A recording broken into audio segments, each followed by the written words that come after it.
Hello and welcome, listeners and viewers. This is 2020 Coaching Convos with me, Julie Crabb.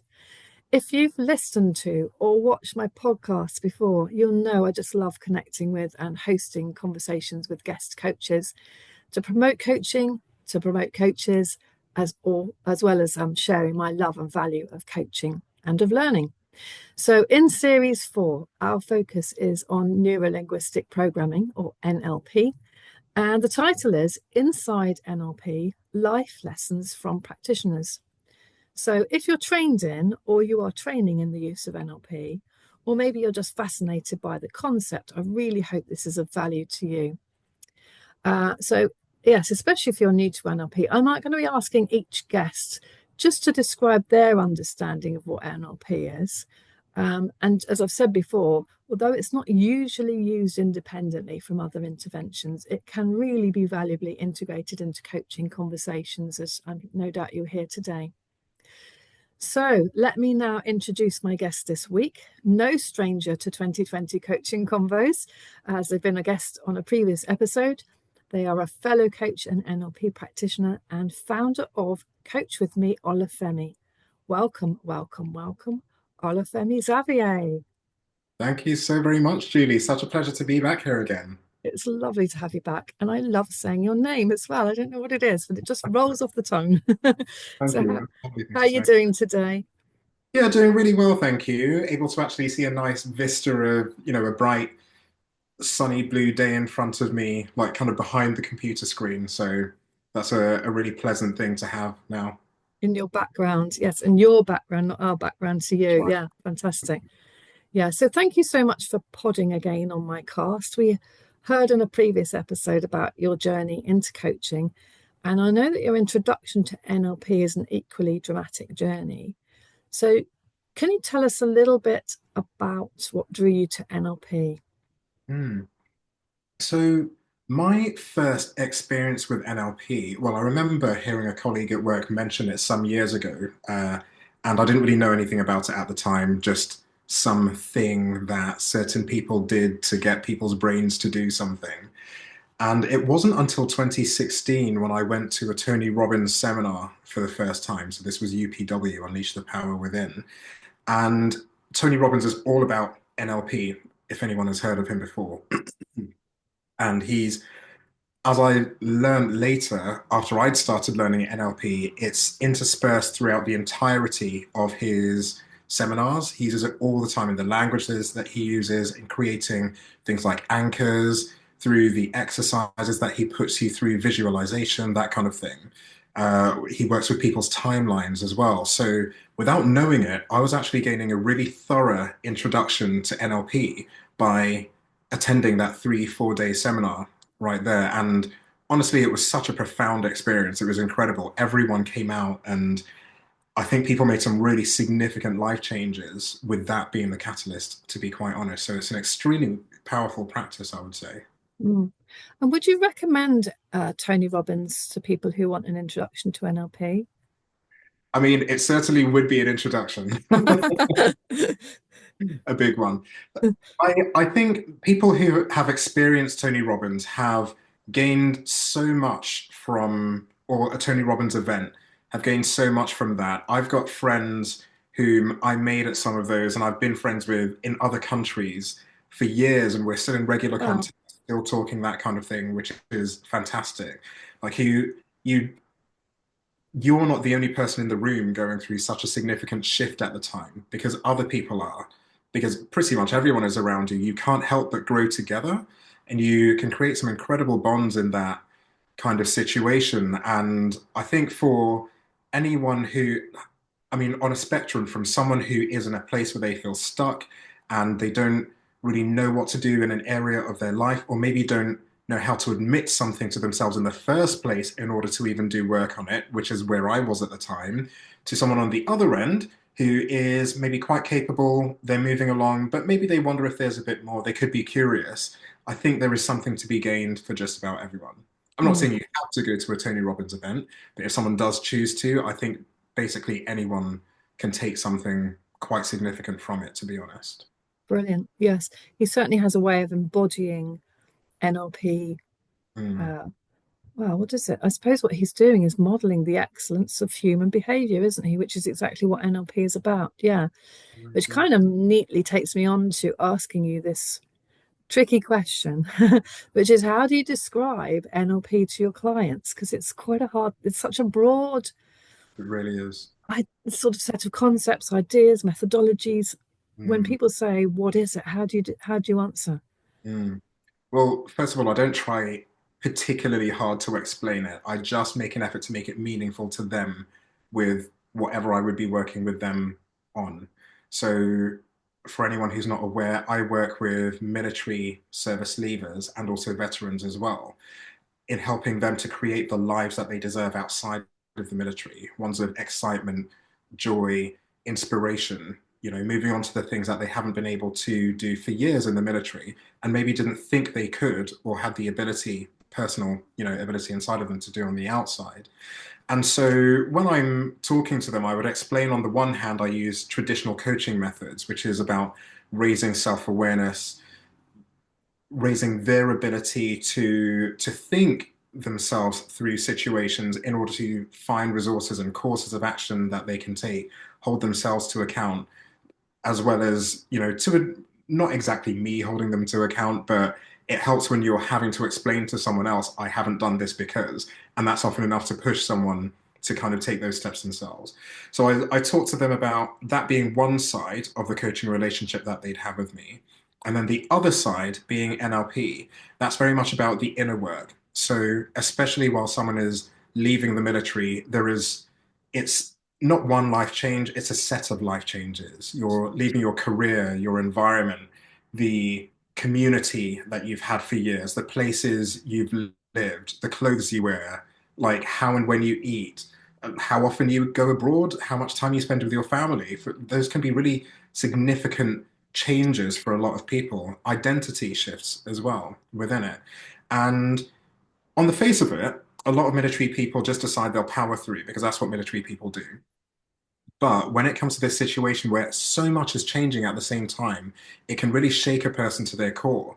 And so going through those NLP exercises, I would explain to them that this is the opportunity to do the inner work with them, to help them reconnect with themselves, help them to establish who they are, what their personality identity is going forward, what resources they have from their past and how to leverage them going into their future, how to expand the possibilities of the future beyond simply, what they've seen 100 people do before them and actually be creative, open up the possibilities of where they might go and who they might become. And it's really quite exciting to see that unfold, to be Mm, honest. We have yeah. blockages like limiting beliefs as well. It's a really huge one. Mm. Wow. Thank you for explaining that in the way that you did. And because it was good to hear how you apply it to your particular group of people that you work with. Yeah. But also, you reminded me once again, and this seems to come up every time on this podcast, is it's very hard to describe an experience. Mm. It's it's much easier for the person to actually live it and appreciate it in their own way, because of course everyone's going to experience NLP in a slightly different way. Mm. So yeah, Yeah. that's thank you for that. Mm. So let's move to your particular interest in NLP today that we're going to chat about. And I know that two strategies, those of what are called modalities and then anchors, are what we're going to focus on in a particular exercise. Perhaps we should just first start by giving a brief explanation of what modalities and anchors are. Oh gosh, you're asking me to do. Making you This work is for this what today. Okay, let me try and remember in the best way to explain it. So, modalities, as I remember, and please feel free to correct me if I'm wrong here, because it's a while since I've recalled this, but that's referring to the language that we use with a person in almost kind of using artful language, I believe, in inspiring or evoking certain meanings within them, helping them to make connections that they wouldn't necessarily have made otherwise. And Yeah, then you come to anchors on the other side. Anchors are, they might be actions, movements, sounds, things, sensory input of some kind, whatever form that might take, which becomes, you might say, intertwined with a memory or a thought process or an emotion or something like that. So bringing those together, you're tying together your language and the meanings that come from the language that you're using with them to purposely calling up emotions and memories and helping that to not just encourage, but to inspire, to give motivation, the reason to act within a situation where they might not have been able to before for whatever reason. Mm. Do you know, that's so interesting. I mean, even in definitions, we pick up, we absorb slightly different bits of information around it, don't we? So if I'd asked that question to myself, I think I might have said that modalities were about, well, both of the things kind of apply to the way in which we receive and filter and collate and store information through our different senses. And yeah, it might be that we're more visual, more Mm, auditory, more kinesthetic, whatever. Um, and so I think the exercise that we're going to go on and talk about relates to that too. mm, And then the anchors are about ways in which we kind of fix pieces of that information to help us hold on to what we understand by it, the meanings that you were talking about. mm, Um, yeah. And those anchors can, like you say, could be when we hear a song, it triggers a particular memory, mm. or a taste is unpleasant or pleasant. Yeah, so we kind of anchor particular thoughts and ideas and memories around Yeah. sensory experiences, I guess. Yeah. So you might Okay. find modality is almost the trigger, and then the anchoring is the thing that it's tied to, so they can recall whatever it is that they want to recall later on, Yes. Yeah. or the action, behavior, whatever it happens to be. Yeah. Okay. So let's go on and talk about this Dickens exercise, Femi. And I have to be honest, it's a new exercise for me. It's not one I've come across or used before. So yeah, take it slowly. So this was one that, yes, I did first experience in that first Tony Robbins seminar that I went to, and it was one of the hands down most profound experiences I've ever had in my life. You're in a Wow. room of, I think it was almost 20,000 people, around 20,000 people at the time, and you could hear their emotions and their reactions and things as we were going through them. So the purpose of the Dickens exercise is to create emotional leverage by experiencing the long term consequences, you might say, of inaction, or you might say incorrect action, and then the benefits, conversely, of making a change to whatever that inaction is or the incorrect thing that you start with. So to rephrase that, what you have something in your life that you don't particularly want for whatever reason, you know you don't want it. Say it might be that you don't eat particularly well, or you don't exercise, or you're in a workplace that you don't enjoy, or you're spending time with people whom you know aren't really the best people to be around. Whatever it happens to be, something that you decide isn't serving you, and there is a desire to change it, but for some reason there's a blockage. You're not quite able to do so. And so this takes you into the future to see the consequences or potential consequences of not making that change. And then it brings you back to the present. And then you go down a different path into the future where you see what the potential consequences are if you do make that change, what's open to you, like what is there for you to have. Where should you take that difficult step in the present? Or it may Mm, not even be a difficult step, it may be a really simple step, but it doesn't have to be hard, or it doesn't have to be objectively hard for it to be hard for the individual to make that particular change that's on their mind. yes. So it sounds like there's two stages to it. One in which there's some convincing about the, can't think of the word. I want to say deletory. Is that a right word? No. Yeah, I mean, it might have, yeah, deleterious, like it Yes. Thank whatever you. it is that causes you issues that you don't want in your life. Yes. Like, And how damaging that might be if it's allowed to continue. And exactly. and presumably Tony Robbins uses uh, ways of helping you to vision what that's like using these modalities, using your sensory information around the memories or the kind of speculation you might have about what could happen. Mhm. So that's kind of stage one. And then stage two is coming back and then thinking, right, let's vision how it could be in. Yeah.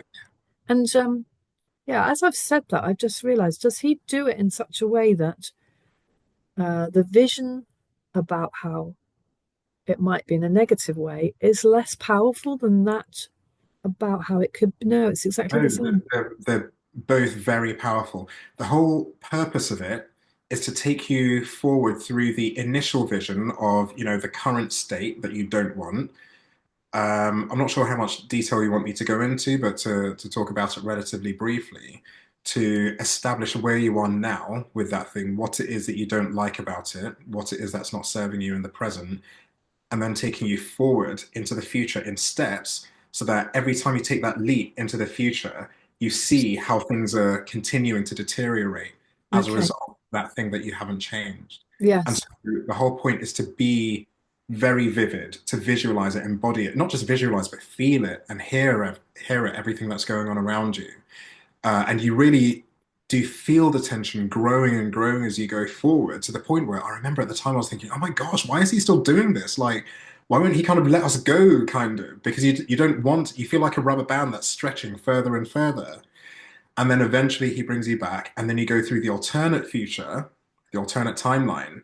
And when you contrast it to the initial one, it's just so much brighter after you've made the change. And you start to think to yourself, you know, we can't literally see into the future, and yet seeing that alternative future where you don't have this thing holding you down anymore, all of a sudden you think to yourself, I need that. I Mm. need to feel this thing. I need to feel the freedom and openness and awareness, all of those good things that comes with that bright new future. I don't want to be held back by that old thing anymore. Mm. And I can see how, as you've envisaged more the cumulative effect of something that is not what you want, and it's getting stretched and stretched and stretched to the point where you think, I can't take it anymore. It must Yeah, be quite a relief to go and find that actually it can be different and it can be beautifully different. Yeah. absolutely. Yeah. Yeah. Um, Femi, I wonder if you could tell us briefly about maybe a case study where you've applied the Dickens exercise, because I'm curious about what would you do afterwards once that person has that powerful vision? Where do you take it from there? Mm. So this is, to be honest, this is one that I would generally treat very carefully because it's such a deep exercise. I Okay. wouldn't generally do it with a client unless I knew them very well, unless I had a very strong rapport with them, because you need to, for to a degree, the first timeline, the unproductive or undesirable timeline, that has the potential to become really emotional and really raw. And so that's not something that you'd want to put someone through whom, you hadn't calibrated to very well, you didn't know very well. Mm, It might be a good idea to ensure that they have, I don't know, someone there or something there to look after them, maybe if they're triggered particularly mhm, far, whatever it happens to be. So, and you'd also need to be really careful about the topic that you work on it with that individual. So if okay. it's something that's particularly traumatic to them, you don't want to trigger an episode which might cause them extreme distress, which, especially as I tend to work with people virtually, I'm number one, not trained to deal with trauma, like not specifically. And for another, I'm not even there in person. So if a person keels over and, on the other side of a computer screen, what am I going to do about it? Hmm. It's something that you definitely need to treat with respect and very carefully so. And I might not necessarily ask the person that I'm working with what the topic is. It can be totally content free. They can do it all in their head. But I would probably give them those warnings. Whatever they're choosing to work with, choose it carefully. Not some, I wouldn't recommend something that's traumatic because if it goes too far in their mind, who knows what could occur, psychologically, emotionally as a result of that. On the other hand, once we finish the exercise and you've gone down the alternate timeline, people are often left with such a huge energy, such desire to act, to do something about it. What I often do at the end of exercises like this is to get them to write down their thoughts immediately so that they can capture that moment and they can go back to it later and remind themselves of what they were thinking and feeling, because that can often lead them to taking whatever decision they choose to take next. And oftentimes when they do, I mean, yeah, so number one, I would invite them to write down their thoughts, their impressions right there, and I just sit totally silently while they're doing that. I might even turn off my camera, to be honest, so that they don't feel like I'm watching them, Hmm. while they're still in that very personal moment. And then after that, I would just ask for them to reflect verbally on what it was they experienced, what thoughts came up, what feelings, where did they feel things in their body, what was the beginning like compared to the later portion? What do they want to do now? Where do we go next? What actions can we take as a result? Mm. So, within the coaching relationship, I mean, it's all talking about actions that you want to take, where you want to go, what your goals and objectives are. And so that would then tie nicely back into that again. Mm. Wow, that's thank you for those reminders about safety. That's really critical, but also Mm, about the sensitivity of allowing people time to process as well. I think that's also important. Yeah. yeah. Mm, Okay. A thought did come to mind and it's gone, but mm, maybe it'll come back. Okay, so that's really valuable. Thank you for that. An exercise I'm sure not many people will have come across in that particular way, mm, but a powerful one. mm, Okay, so we're coming quite close to the end of this episode then, Femi. I can't believe how quickly these go. mm, But I wanted to ask you, what particular success have you had with a client in relation to using NLP? So using NLP. So the exercises that tend to be my favorites. So as I said, I wouldn't easily use this one. So Mm, if I do, it's very few and far between in general. My favorites tend to be things that help them to reconcile inner conflict or help them to see things in a different way than they have. So many of the people that I work with berate themselves about mistakes, as so many of us do, mistakes that they've made, things that they wish they'd done differently, things that they wish they could do differently now. People tend to just wish they were better, mhm, in general. And it's often in helping them to realize that that thing within them that they believe is a problem is actually there and actually continues to persist because that is their inner self's way of protecting them or helping them in some manner. And there is something that they gain from it, which is why it's perpetuated going into the future. So helping them to realize that that thing isn't the enemy, it's part of them. It's mhm, helping them in some way. So helping them to reconcile that with their conscious self, maybe helping to adapt those tendencies to evolve them so that they're expressed in maybe more positive ways, more controllable ways, whatever it happens to be for that individual, so that they can move forward. And mm, what's important, or what's really foundational for me when taking clients through that kind of experience, is when I see the fact that they forgive themselves at the end of it. They forgive themselves for not being exactly who they want to be now, and realizing that those things that they thought were terrible things in them that they want to get rid of, and nobody else has these things that, to deal with, however true or untrue that is. In actual fact, those things are there for a good reason, and in some way it's helping them. So how can we just guide that in a slightly better direction so that it's helping them in a more positive way? And the internal shift that I tend to see come over people when they make that realization, every single time I've taken someone through that kind of process, it's just groundbreaking for them. It's like a new awakening, and that's a really special moment to be a part of. mm. Brilliant. And there's nothing like insight to make you want them to move towards some action quite quickly. Yeah, Yeah. definitely. Okay. Um, what one thing would you want coaches to take away from our conversation about NLP? Hmm.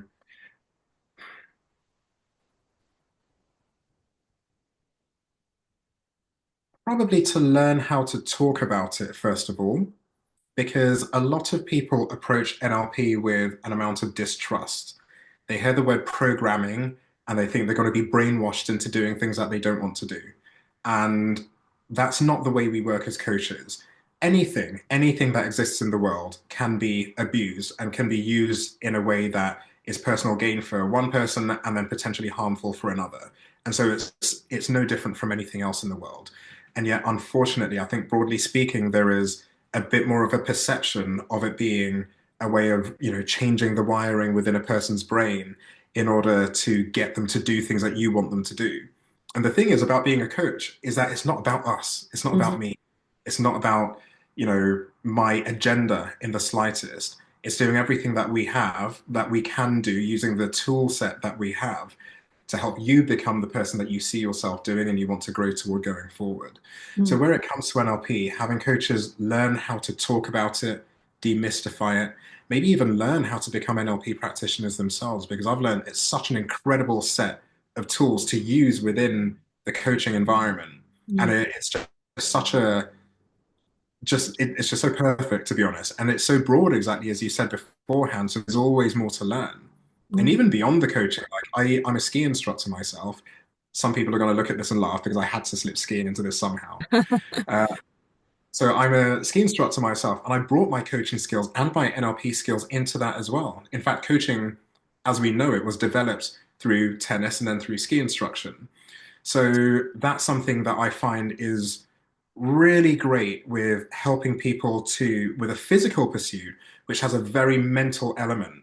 You realize just how much in sports and physical activities people have certain beliefs and hold themselves back in certain ways, but actually learning to manage themselves, manage their thoughts effectively can help them to be so much better at that thing that they're doing. And it's more obvious when you have a physical pursuit like skiing or tennis, whatever it happens to be. But yeah, tying it into the coaching relationship, the coaching environment just gives you so many more options for how to open up the people that you're working with and give them more resources to get themselves to where they want to go. Mm. Fantastic. And if somebody wants to be in contact with you, Femi, either because they're curious about coaching with you or they want to understand more about NLP, or maybe they want ski instruction, how do they get hold of you? Absolutely, take this cue. Yeah, so I am on all of the well, I say all of the socials, not all of them, but LinkedIn is my main one. You can search for me, Olafemi Xavier, or coachwithme.olafemi. I'm also on Facebook and Instagram as well. I've made the active decision not to have a website at this time, so it's Okay, simplified my life a bit. fantastic. Okay, thank you. And we'll make sure all of those contact details are on the episode description too. Thank you very much. Brilliant. So, yeah, my enormous thanks to you, Olafemi Xavier of Coach With Me, Olafemi. Thank you so much for sharing your life lessons on NLP, on 2020 Coaching Convos. And to 2020 podcast followers, if you enjoyed this episode with Femi, do go ahead and share and subscribe and tell me what you want to hear more about in 2020 Coaching Convos, as long as it's not skiing, with me, Julie Crabb. Till next time. Thank you so much.